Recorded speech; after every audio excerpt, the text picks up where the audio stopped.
Good evening, everyone. My name is Rachel Stack. I'm Vice President of Literacy Content and Instruction at Scholastic Education, and I have the honor of welcoming you this evening to our Google Hangout, The Future of Blended Learning.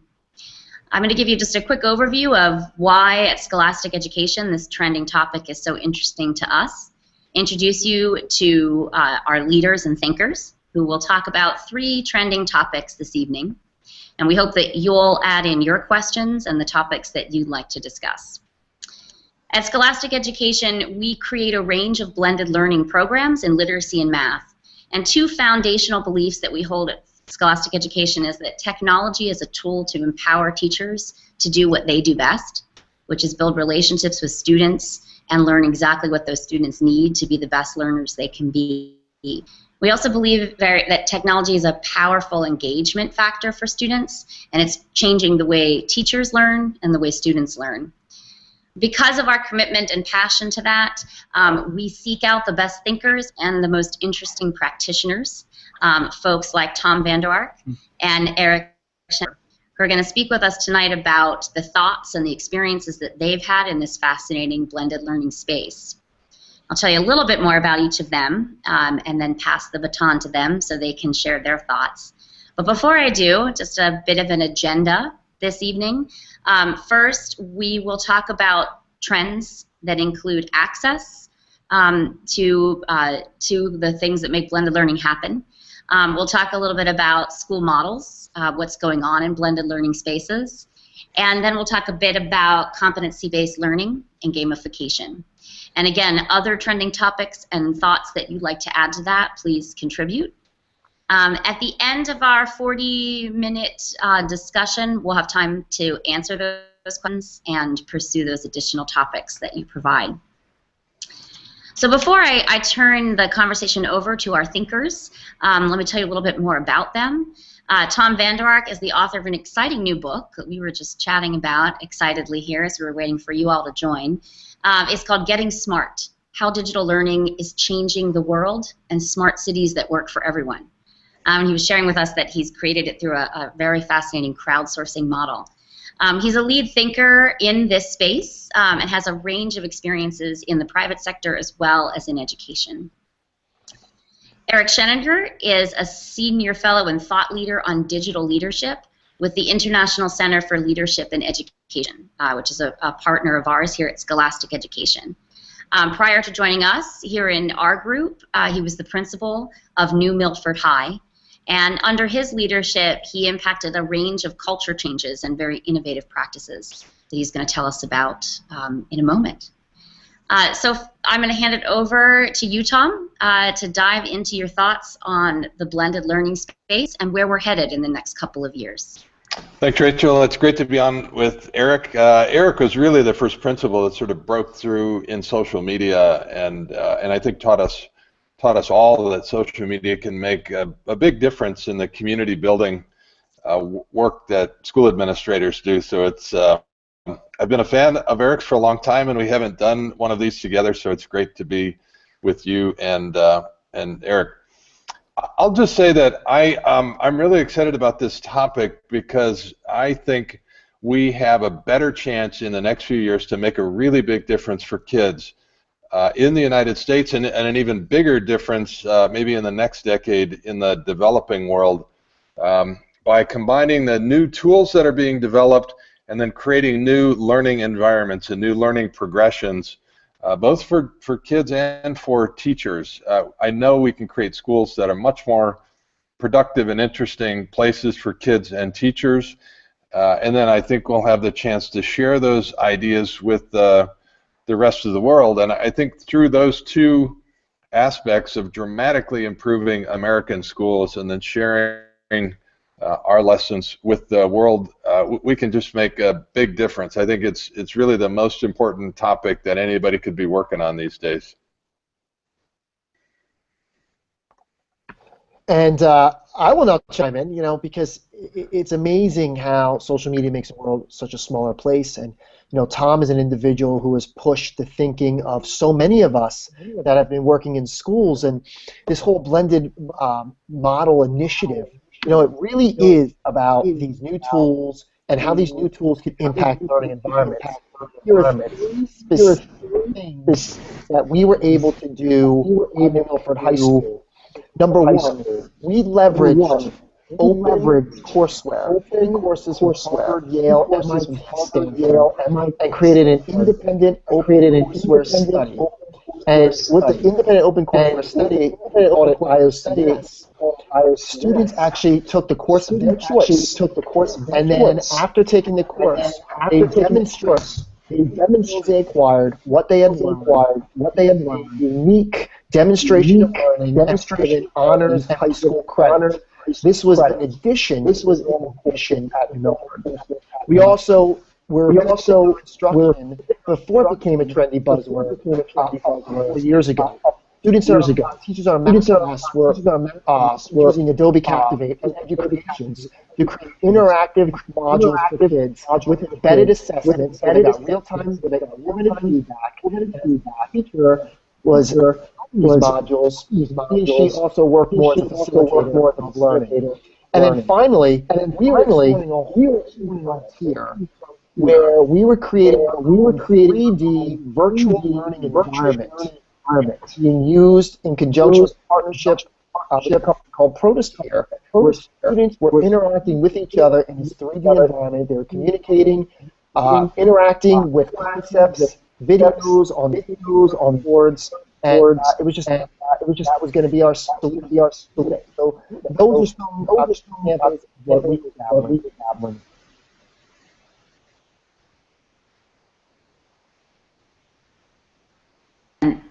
There's a bit of an echo point. One of our participants noticed that. I was starting to hear the echo as well. Someone has the app open on the computer. That's why there's the echo. Okay. We'll fix that. Okay, we're gonna adjust that on our end. And while we do, so I wonder, Tom, if you can provide us with a little bit of a definition of blended learning. Some of the things that Eric were very learner-centered and ways of constructing learning. Be helpful for our just kind of definition. How do you define blended learning? What is it? So I want to answer that in two ways. We're going to talk about access in a minute, but in short, there's been an explosion of access to technology for students. It's improved dramatically in the last 40 months, let's say. And so the leading trend is really blended classrooms, where teachers are combining the power of technology, particularly and most recently mobile technology, with the best of face-to-face instruction. So I'm certain that there are hundreds of thousands of blended classrooms where teachers are building on prior practices. Many elementary teachers used a station model where students did different activities in their classroom, and very frequently that is now powered by technology, where students will read in a small group with the teacher, and then they'll use some adaptive reading software, and then they'll go to a project center. So the old practice of stations is now technology enabled. So that is happening very frequently. What's happening less frequently are blended school models, where the school community has made a commitment to work together to build learning progressions that are different, learning progressions that combine face-to-face instruction with online instruction, and where there's an intentional shift during the day from face-to-face to blended. The other part of the description from the Christensen Institute that's quite interesting is they define it as a high agency environment, where students have some control over pace, place, and path. So I think that's an interesting add that I really like about the definition, that it's not just finish the worksheet and then you can go use the computer in the back of the classroom. It's, I want to put you in charge of your learning. I want you to use these new tools to really enhance, accelerate your learning, and then to show what you know in new and interesting ways. So in the broadest sense, it's just multimodal learning, but in the narrower sense, it's efforts to make students and teachers more productive and creating these rapid pathways to mastery that combine in intelligent ways multiple ways of learning.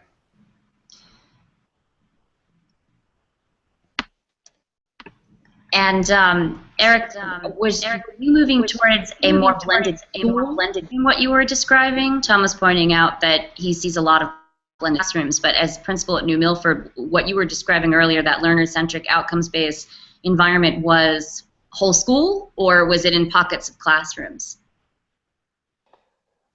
Well, you know, change is a very slow process, and exactly what Tom has described, that is the ultimate goal. I mean, you really want to create a blended school experience, just like, you know, that individualizes and personalizes not just the schooling experience in the brick and mortar building, but beyond the classroom, beyond the school as well. And, you know, with our journey, we saw it in pockets, whereas it would be one staff member here, one staff member there, and we were slowly moving in a direction where it was a much more systematic approach that pulled on student passions and really allowed them to sort of like work at their own speed, demonstrate skills at their own pace, and it really was, in our minds, a differentiated, a superior differentiated approach to meet the needs of our learners. Now, the first activity I described, the independent open courseware, that was run through our Learning Academy, which was open to all students. We basically created our own academies based on student interests, and this was one of their major projects. So in this sense, we were able to provide a significant amount of students from an array of courses and classes where we pulled them out of class and provided them with this opportunity. The whole goal was to increase membership in the academies and provide more of these experiences for our kids. But what you experience is, you know, this is a huge pedagogical shift, and it's one that new teachers and veteran teachers alike are not being adequately prepared on not only how to teach in a blended environment, but how to assess appropriately and provide feedback to students in a blended environment. So, you know, to get where Tom described, you know, that's where we want to be, but the supports haven't really caught up for our desire to provide those experiences for our kids. And I think as more and more successful models, both at the classroom level and eventually the school model, become more transparent, we'll learn from those and build that out. Rachel, let me build on that because it's a great point. I've seen a few schools where faculty has been able to come together and they've flipped the school model over the course of the summer. They went from a traditional model to a blended model, and they all did it together. That's the exception. In most schools, you need to develop a plan to migrate over 3 or 4 years. And that plan means that just like students, teachers are moving at different rates. That plan should take advantage of the teacher leaders who are the early adopters who are showing the way. But as Eric described, it should put all teachers on a supported pathway where their learning is blended and personalized and competency-based, where they have an individual development plan that's supported by a digital playlist and by a set of team activities. So we need, this is, I think, an interesting challenge for school leaders of creating permission for teacher leaders to lead and creating a sheltered and supported pathway for other teachers that are going to take more time to get there. And just piggybacking on that last comment, that's basically because no one was teaching us how to do this. And we created our own supports, our own structures, mostly from the information that we garnered from online conversations with people that were dabbling in this practice area. But as what Tom said, we removed the fear of failure. We provided the necessary support. We modeled a certain level of expectation. And in a sense, we created our own professional learning structures that combined, traditional virtual, so that our teachers would feel more comfortable shifting and then ultimately changing and transforming their instruction to a more blended approach. So in creating this plan for more of your leaders and teachers to embrace all of the shifts around learning, how much the bring your own device, what role did that play? For you, Eric, in towards this, and then Tom, you could also talk about that as a trend in terms of teachers, obviously using their own technology and their own devices, and students bringing technology to the classroom. All right. Tom, I think the echo's from your computer. You can make that mic. So I think I heard the question, which was about how much of a role did bring your own device play. That's correct. Yeah. How much of a role did BYOD play in your journey to getting your teachers and your students up to speed on a full school blended learning model? Significant, paramount, game changer. I mean, without that access to quality Wi-Fi and the fact that we harnessed and leveraged the available technology of our kids so that we were able to create a more equitable environment with school-owned and student-owned devices. If we didn't have that access, it would have been near difficult for us to sort of take those risks and move instruction forward in a way that benefited all learners.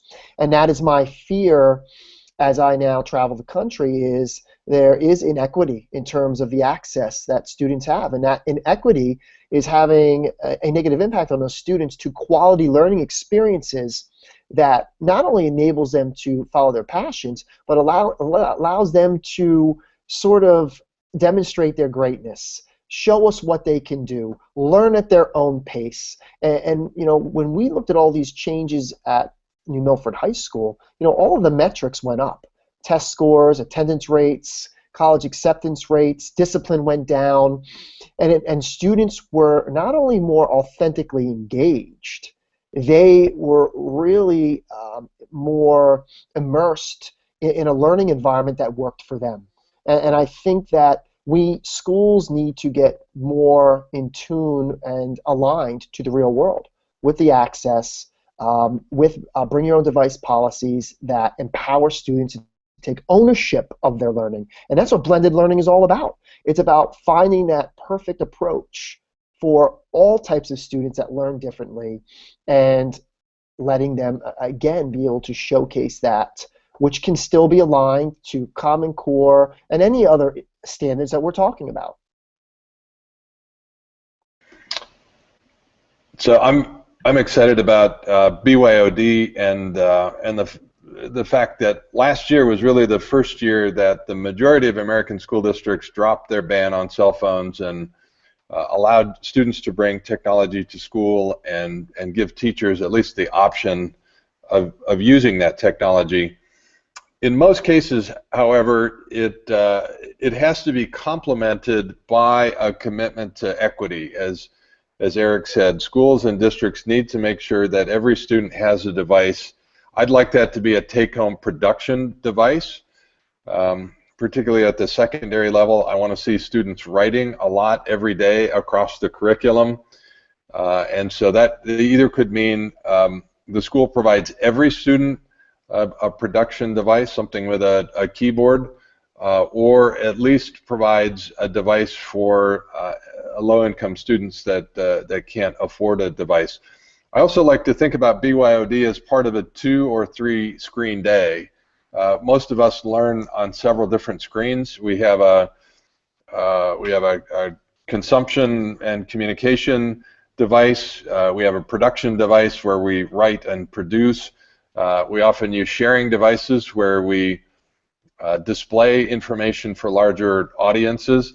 And students should have a learning day that looks similar to ours, BYOD can be part of making that possible, but it really has to start with a commitment to equity, that every student and every family should be part of a connected learning community. And again, just piggybacking off Tom, the one thing that we did, even though we were BYOD, and we went Bring Your Own Device 4 years ago without much guidance, and it's very successful. We didn't have one parent complaint about equity. So one thing that we did as we became, we began to purchase more technology, we would sign out Chromebooks to any student, and they could sign it out indefinitely so that they could be afforded the same types of learning experiences for those students that were bringing their devices regularly. And it really became an environment that was not focusing on what device students had, because they all had some sort of a device, but more on the learning that was able to be enhanced, those outcomes, and how those devices were supporting everything that we were doing. The one thing that drives me crazy is all the schools and leaders that make up excuses not to go bring your own device. Equity is the number one, but it's our job as leaders to ensure equity, because the results just, I mean, looking at all the different things that our students were able to do and how their experience was much more in the line or parallel to what they're going to experience in the real world. Every school should have that opportunity and be providing that opportunity for their kids. And did you find that both you and Tom alluded to this idea of the right device at the right time? That, you know, you're using your phone for different reasons, using your Chromebook for different reasons. In terms of your approach, Eric, that you took, where some students had phones that they were bringing, others were signing out equipment, how did you find that sort of authentic use of different devices playing out when there were potentially different devices being used in home that were being used at school? Well, again, students were bringing their own devices. We were supplementing with school-owned technology. We were preparing them across multiple platforms, you know, Apple, PC, Chrome. But the thing, too, is, you know, we got to the point where we looked at ourselves and said, who are we not to tell students that they can bring their tools of this digital age to school to enhance their learning?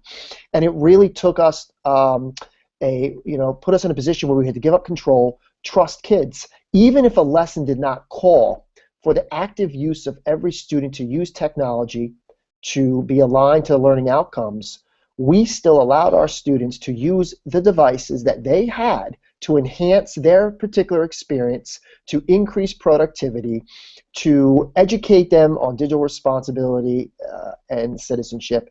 So, you know, whereas we focused on a blended approach on every single kid for that particular lesson, in isolation in other classes, kids were now using their devices, using tools like Evernote, Dropbox, taking pictures of notes with their phones like we do when we go to conferences.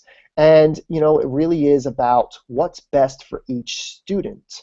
And I think that one of our problems is we've always done what's easy for us as adults, and we haven't really done what's best for kids.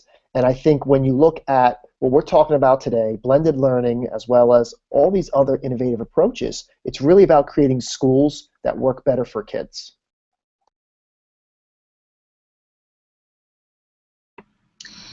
And part of what you're touching on, Eric, is the vision and the buy-in of the leaders. And Tom talked about the mindset around, you know, teachers being on a professional development path around thinking about how blended learning makes its way into a school. But I wonder if you could talk, either of you or both of you, a little bit about how you saw that, how you see that unfold in terms of the space leaders who have to invest potentially in the technology vision, or how that can unfold. Yeah, I think we've seen good examples of leaders that hold community conversations that result in a shared vision of student-centered learning, and then they put that vision on a timeline, and they say we want every student in our school or district to be to benefit from this sort of a student-centered environment not later than 2 or 3 years from now, and then allow teacher leaders to move, support teachers on a slower path, and then begin to craft these temporary agreements that describe specific ways that each school year things will get different and better for students.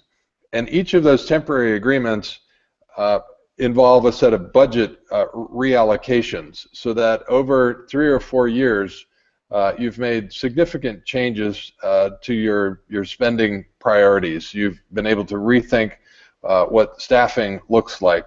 You've been able to make a new commitment to equity. As described in Mark Edwards' book, Every Child, Every Day, he reallocated about $250 per student per year to support his digital conversion. And that includes every student with a MacBook Air. So that's an expensive version. You can easily, with Chromebooks that Eric described, do it for half that.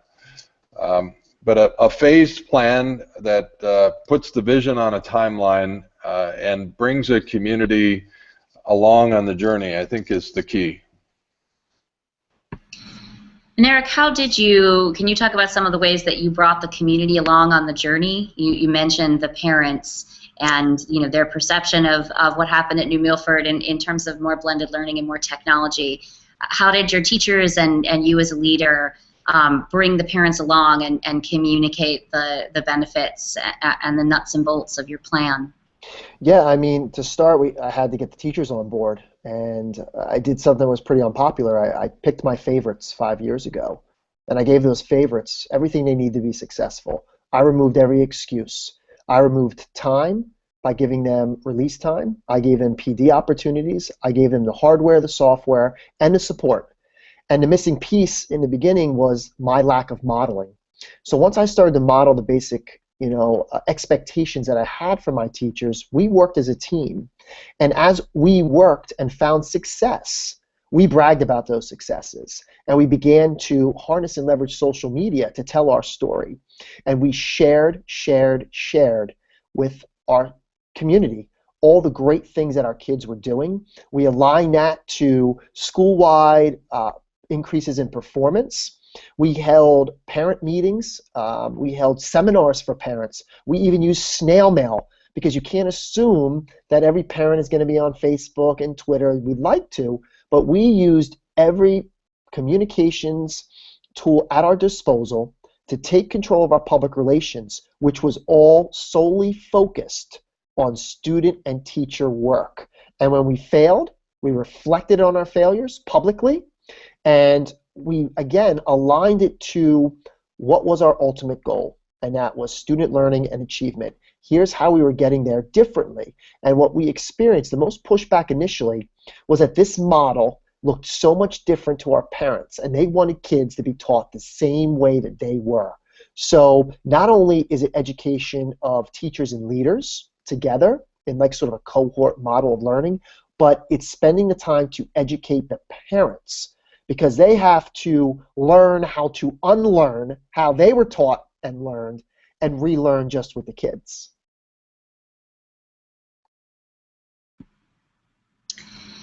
One of the things that we spend a lot of time at Scholastic Education thinking about is the way that technology allows for differentiation and personalization of learning, competency-based outcomes. When I taught for 10 years and always had a huge range of learners in front of me, and one of my mentors, my principal for many years, used to say to me, differentiation is rocket science, because you're constantly learning about your students, you're constantly adjusting, you're setting up stepping stones in the formative moments, you're looking at your summative moments, and you both have talked a little bit about outcomes and the impact that blended learning can have on those outcomes. So I wonder if you could talk a little bit about differentiation and personalization, power blended learning and technology to give teachers information about each individual kid and help empower each individual student to drive his or her. Yeah, that's a great question, Rachel, and it is fair to say that blended learning is rocket science. I mean, this really is engineering learning environments that are far more productive. I think Read 180 is an interesting example of an engineered blended solution. You know, it starts with adaptive assessment to quickly assess a student's reading level. It often includes whole group instruction, but it moves quickly to small group instruction, so performance grouping, and then leveled reading exercises. And so you're using this combination of predictive algorithms and dynamic scheduling to really make the learning time that you have super productive, and to in several different modalities reach every student at precisely the right learning level. And so part of what we're trying to do is to learn from early models like Read 180 and begin to reimagine what the entire school day can look like. And I think, taking it a little further, it should be about reimagining the school day, getting rid of antiquated antiquated rules and expectations like bells, and moving kids from period to period. But it also, I think, blended learning has immense potential to fix an area of education that is so broken, and that is grades. You know, what does a grade actually mean? A, B, C, D, F. Why are we giving kids zeros and then putting them in a hole that they can never dig themselves out of? What do kids actually know? What can they do? And why are they not allowed to progress forward if they can demonstrate skills? We're judging them based on seat time. It's ridiculous. And I'll be honest, if it wasn't for social media, I probably would not be having this conversation right now, because now I'm having conversations with like-minded educators as well as those that are pushing back. But, you know, blended learning, you know, when we truly want to move to a competency-based system where the kids, for the most part, they're given some sort of structure, but then they're also afforded pathways to direct their own learning and demonstrate those learning outcomes. You know, I think the age of grades and how we assess students is going to eventually come to an end. There has to be a better way. You know, Eric, what I'm excited about is using new tools for, I call it the 5 Ps of deeper learning, shifting the culture from I'm doing this work because my teacher told me to one where kids are posting and publishing and presenting in projects where they're creating their own artifacts in a portfolio for these public audiences and taking much more ownership of their own learning. I think that's a really exciting way kids can use new tools to share their learning with a much broader audience. One of my very wise students last year said in a video she created as a result of our blended learning culture is that students are more concerned about grades than they are about actual learning. And I think that this is why our system is broken, but I think that, you know, when you look at educators and how they can effectively utilize tools to enhance those learning outcomes, girls like Sarah, I mean, who have this genius in them, that are capable of divergent thinking, that can move at a much different pace than her peers. You know, we need to really flip our entire education system. But I don't know how long people like Tom and I are going to keep banging our heads and showing the shining examples of how this is working. Is it easy? No way. Are there obstacles? Definitely.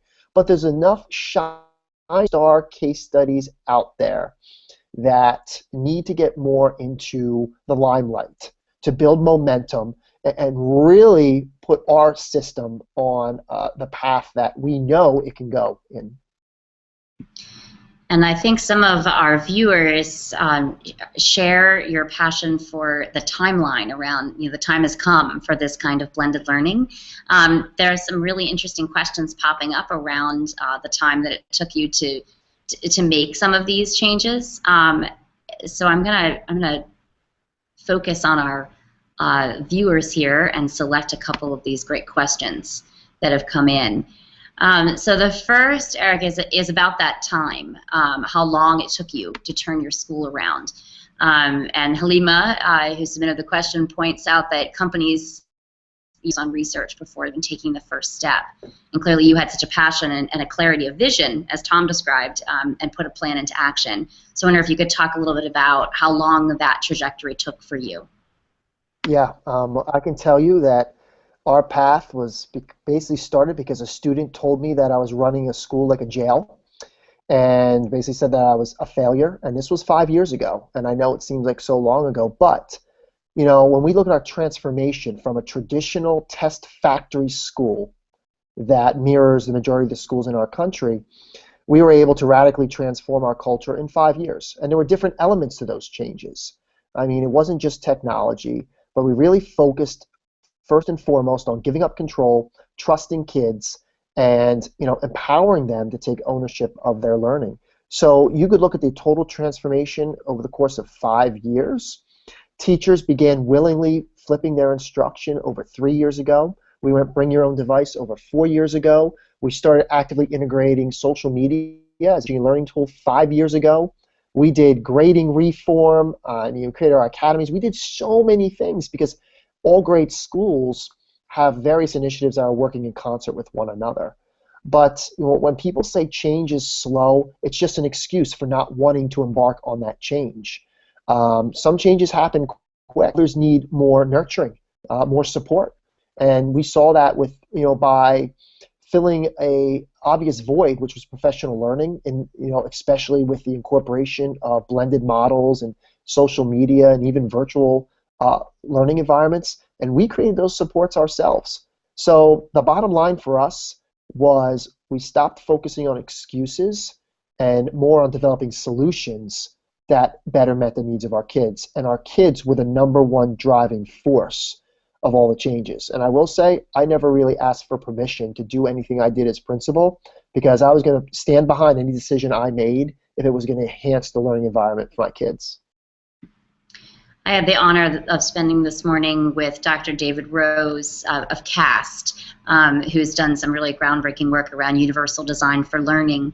And he was talking about recent research that he's doing around students sharing writing and sharing their ideas via social networks and online learning. And some of the students, like your wise student Sarah, pointed out that I can talk about something or write about something or communicate with something with my peers. That's a much better indicator of whether or not I understand it than a test or any other kind of assessment. So today there's been a real trend for me around how our students are, at least in my experience, both in the classroom and edtech, often our best teachers. It's a good segue. Well, let me just say two things. One, Eric's right that we've seen great examples of schools and districts really transformed in 3 to 5 years.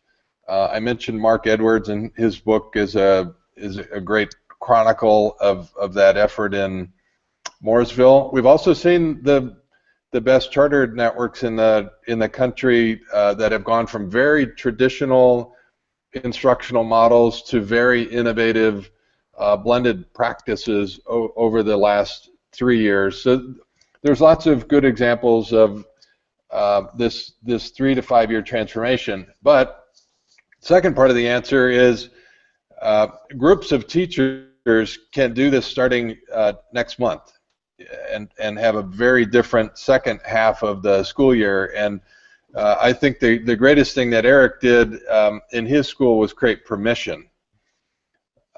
So this doesn't have to take 3 years. It can start 3 days from now, and with blended learning experiments where a teacher says to her colleagues, I'm going to flip my classroom and try a new strategy. Here's what I think will happen. Let's work on this together. Go. So it can start next week. It can transform the second half of this school year. And over the course of 3 or 4 years, the largest school district can really transform learning for all of its students. I think both of you began answering the question that I just selected before we even asked it.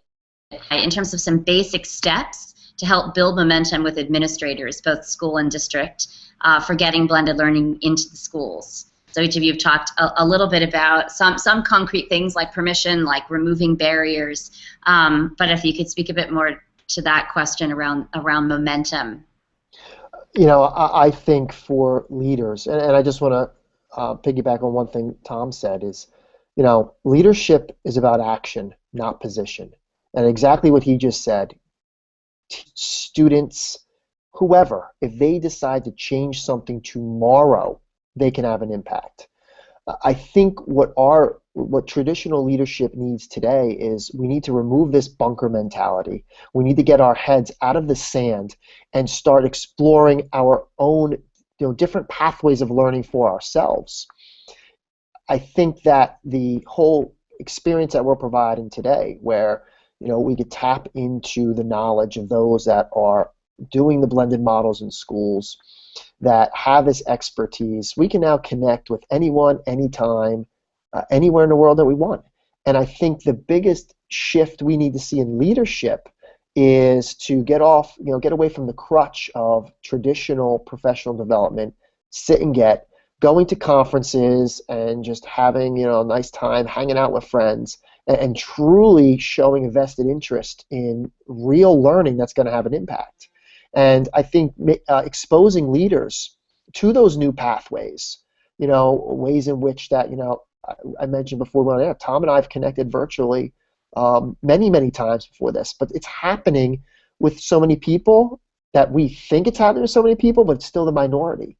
And I think if we get more leaders connected, this is Connected Educator Month, we get them connected, they start sharing, having conversations with those that are doing it. Two quick answers to this. One, underscore Eric's note on student voice, super important. Use that, bring students to the school board, let students tell the story.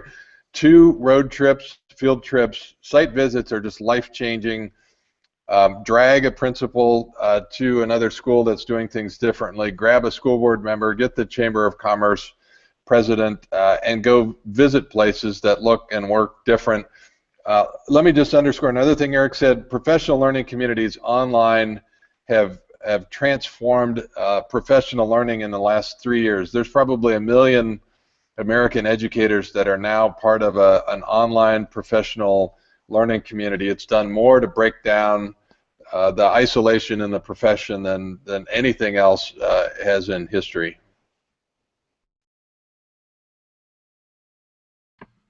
I think ending on a note of momentum feels like a good place to start wrapping up our conversation, because you've provided some really concrete steps for folks who are viewing and listening and are interested in laying the pathway towards more blended learning. So Eric and Tom, I just invite you to offer any closing final thoughts that you want to share with our viewers. Yeah, I'm just gonna, again, the best, we don't have all the answers, and we're learning as we go. The good news is that there are shining examples out there. Tom mentioned about the visits. Mooresville opens themselves up, and when people start sharing, and Tom might remember this or he might not, but a few years ago, he penned a piece in EdWeek, which listed a number of the most innovative schools to visit in the country. And New Milford was listed there. And it's because we shared our work. And you want to know what happened? Other schools in the Northeast, other leaders, other teachers started to come and see what we were doing. And we're not, our transformation is not as big as Mooresville, but in our small little community, we hosted 35 school visits last year from the Northeast, as well as educators from Switzerland and the Netherlands, once they heard about what we're doing. The best thing that we can do is to share, curate those success stories, and collaborate together to iron out a roadmap that makes sense, that others can adapt to their specific socioeconomic needs, and provide blended learning experiences for all learners. Just as you were talking, Eric, a question actually popped up that's directly related to what you were talking about. I wonder if you can name some specific district or states or areas in the nation that have been leading the way. So a la Tom's Ed Week article, where are these great things happening so that our listeners can go check it out?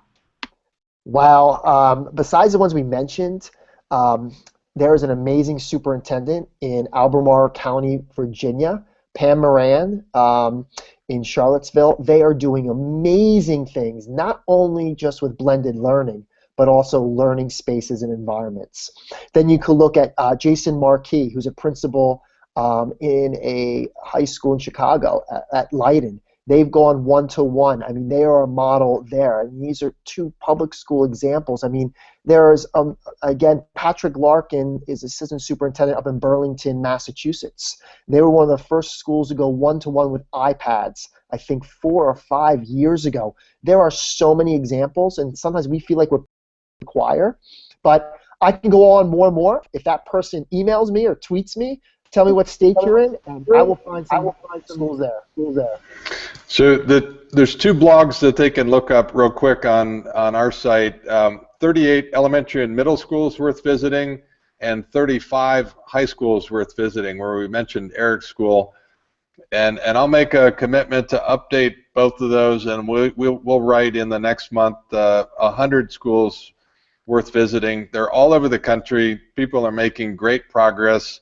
It's time to read and to share and to encourage and to let go. That's a perfect place for us to wrap up our conversation. Tom, Eric, everyone who viewed and listened tonight, thank you so much for your thoughts and for sharing your experiences and your ideas. At Scholastic Education, as I said in the beginning, we are so committed to the role that technology plays to empower teachers. And so this kind of conversation is really exciting for the work that we're all doing for our teachers and our leaders and our students and our families. So thank you again, everyone. I, for one, am very excited to see what happens in the next 10 years in this blended learning space, especially with such great thinkers and practitioners like Eric and Tom leading the way. Thanks, everyone. Have a wonderful evening.